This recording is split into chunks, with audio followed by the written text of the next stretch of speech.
सध्या गॅसचा तुटवडा मोठ्या प्रमाणात निर्माण झालेला आहे. आपण पाहतोय कोणत्याही राज्यामध्ये जावा, कोणत्याही गावामध्ये जावा, मोठमोठ्या रांगा लागलेल्या आहेत.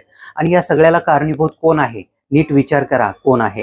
आपण काय पाहतोय की युद्धाच्या आधी इराणच्या विरोधामध्ये इस्रायलच्या ठिकाणी आपण जाऊन जर आपण कुठलं मेडल घेत असेल आणि इराणचा जर नेता मरण पावल्यानंतर त्याच्याबद्दल सद्भावनाही व्यक्त करत नसेल, तर साहजिकच आहे की इराण आपल्याला त्याचं होर्मुझ स्टेट जे आहे त्याच्यातून आपली जहाज आणण्यासाठी परवानगी देणार नाही.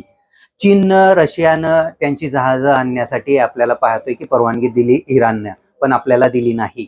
आणि या सगळ्याचं कारण भारताची फसलेली परकीय नीती आहे, परराष्ट्र धोरण आहे.